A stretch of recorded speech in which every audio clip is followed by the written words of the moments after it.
सत्संग जी, प्रेम से कहना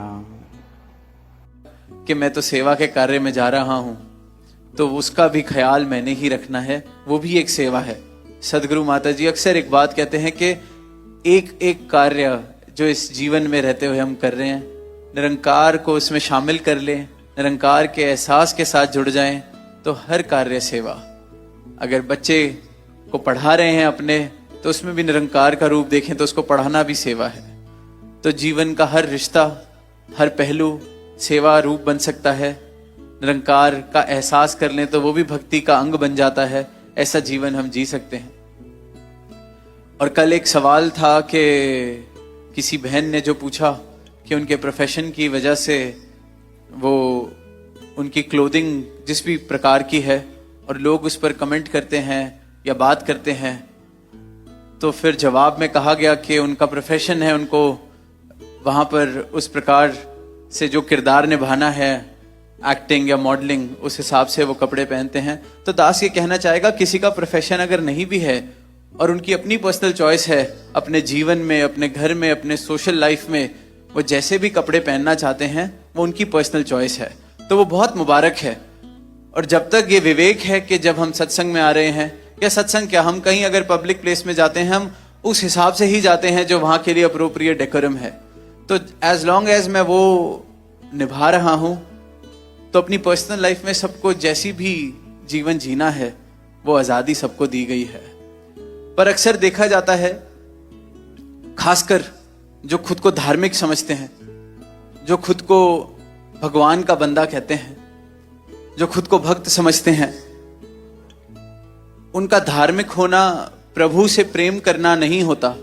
उनका धार्मिक होना, उनकी भक्ति करना, उनका परमात्मा का नाम लेना सिर्फ इस बात से जुड़ा हुआ है कि मैं धार्मिक हूं क्योंकि मैं ये बताता हूं कि देखो कौन कौन अधर्म के मार्ग पर चल रहा है। ये सामने वाला धार्मिक नहीं है, ये सामने वाले को अकल नहीं है, ये सामने वाले को समझ नहीं है। मैं अपना धार्मिक होना, कौन कौन धर्म के मार्ग पर नहीं चल रहा मेरे मुताबिक, उन सबको शीशा दिखाना मैं सोचता हूं मेरी भक्ति है। तो धार्मिक होना कहीं भी ये गलत फहमी है। और यही कारण है कि धर्म से इतनी दुनिया दूर होती जा रही है कि जिसने भी खुद को धार्मिक कहा, उसने दूसरों की लकीर छोटी करनी शुरू कर दी। उसने दूसरों को यह कहना शुरू कर दिया कि तुम्हें समझ नहीं, तुम्हें अकल नहीं। वो पाठ पढ़ाने लग गया धर्म का, जबकि इतनी सी बात खुद नहीं समझ आई कि धर्म सिर्फ अपनाने का नाम है, प्रेम का नाम है। अगर मैं किसी की लकीरें छोटी कर रहा हूं, तब तक मुझे ही धर्म की समझ नहीं आई है कि इस धर्म क्या है। तो अगर हम सत्संग में भी आ रहे हैं, मिशन से जुड़े हैं, सदगुरु के दर से जुड़े हैं, और वहां मैं ये टीका टिप्पणी कर रहा हूं कि अपने घर पे कोई कैसे रहता है, क्या खाता है, क्या पीता है, क्या उसका काम काज है, कैसे वो कपड़े पहनता है, कैसा वो सोशल मीडिया पे अपना जीवन दिखाता है।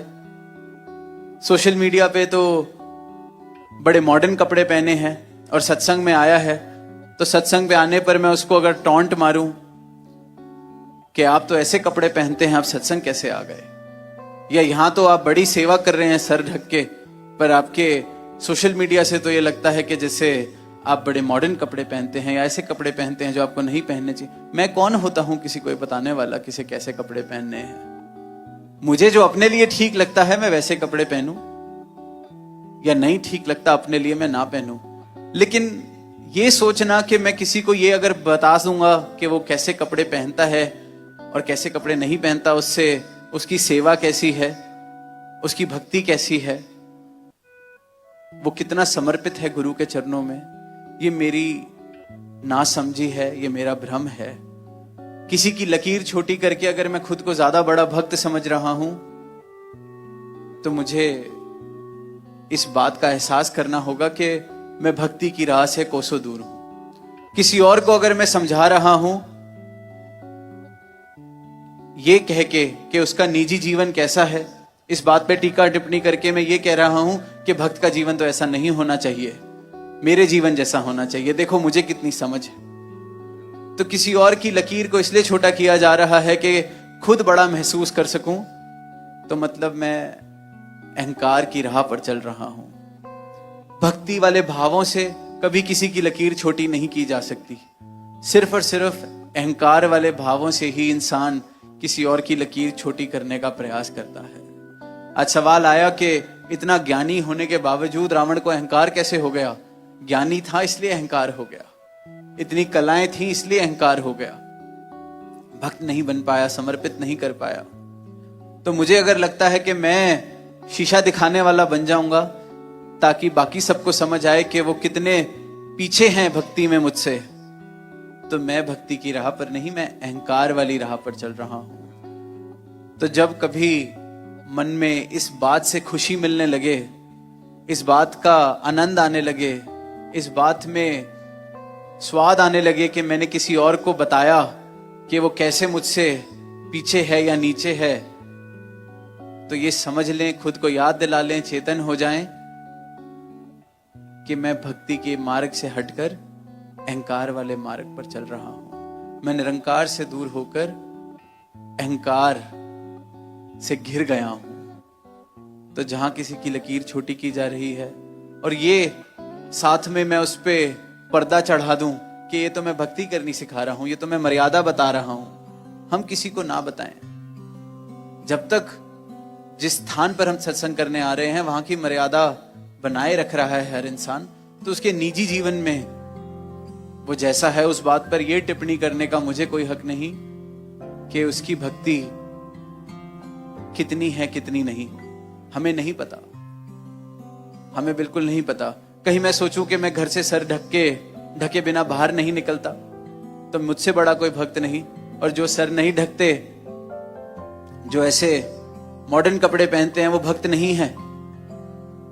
तो मैं बहुत बहुत बहुत भ्रम में हूं। हो सकता है कि वो महापुरुष का गुरु के चरणों में प्यार प्रीत मुझसे भी न जाने कितनी परिपक्व हो, कितनी भी और बढ़ चढ़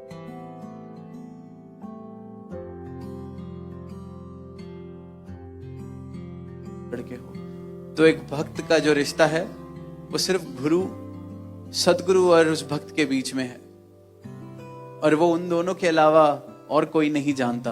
तो ये प्रयास भी ना किया जाए कि हम ये टिप्पणी करें ये तो भक्त नहीं, इसे समझ नहीं, इसको हम समझाएंगे।